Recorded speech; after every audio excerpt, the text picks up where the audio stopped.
ജൈവ കൃഷിയിൽ വിപ്ലവം തീർത്ത് കോതമംഗലം സ്വദേശി ചന്ദ്രബോസ്. പൊതുപ്രവർത്തകനായ ചന്ദ്രബോസ് കാർഷിക മേഖലയിലും സജീവ സാന്നിധ്യമായി മാറുകയാണ്. കൃഷി ചെയ്തെടുത്ത ഉൽപ്പന്നങ്ങൾ സൗജന്യമായാണ് പ്രദേശവാസികൾക്ക് ചന്ദ്രബോസ് വിതരണം ചെയ്യുന്നത്. കോതമംഗലത്തെ 1.5 ഏക്കറോളം വരുന്ന പുരയിടത്തിലാണ് ചന്ദ്രബോസിന്റെ കൃഷി. പടവലം, പീച്ചിങ്ങ, പയർ, വഴുതന, വെണ്ട തുടങ്ങിയ പച്ചക്കറികളും വിവിധ ഇനം ഫലവൃക്ഷങ്ങളുമാണ് കൃഷിയിടത്തിലുള്ളത്. കൂടാതെ വിവിധ ഇനം മത്സ്യങ്ങളെയും പുതുതായി നിർമ്മിച്ച കുളത്തിൽ പരിപാലിച്ചു വരുന്നു.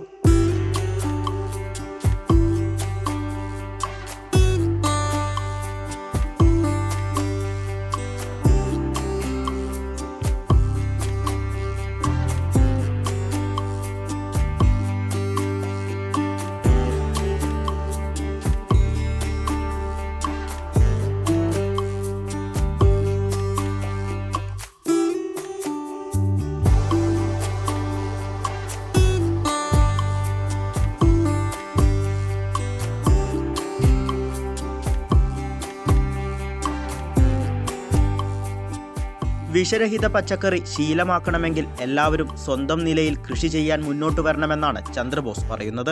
ഒരു സാധനത്തിനും വിഷമില്ലാത്തതില്ല. ഇപ്പോൾ ഇവിടെ നിന്നൊരു സാധനം പറിച്ച് 2 മണിക്കൂർ കഴിഞ്ഞാൽ വാടിപ്പോവും. കടയിലിരിക്കുന്ന സാധനം 2 ആഴ്ച കഴിഞ്ഞാൽ അങ്ങനെ ഇരിക്കും. അത് വ്യത്യാസം അതാണ്. അപ്പോൾ അതുകൊണ്ട് ഈ കാര്യത്തിനകത്ത് ഇത് നല്ല ഭക്ഷണം കഴിക്കുകയാണെങ്കിൽ അത്രയും നല്ലത്. അത്തരം ചികിത്സയ്ക്കുള്ള കാശ് പുറത്തുണ്ടാക്കിയാൽ മതി. അതൊക്കെ ഉദ്ദേശിച്ചുകൊണ്ടാണ് ചെയ്യുന്നത്. ഞാനിത് പരമാവധി ആളോട് പറയുന്നുണ്ട്. കുറേ ആളുകളൊക്കെ നട്ടു തുടങ്ങി. പൂർണ്ണമായും ജൈവ രീതിയിൽ കൃഷി ചെയ്തെടുക്കുന്ന ഉൽപ്പന്നങ്ങൾ പ്രദേശവാസികൾക്ക് സൗജന്യമായാണ് വിതരണം ചെയ്യുന്നത്.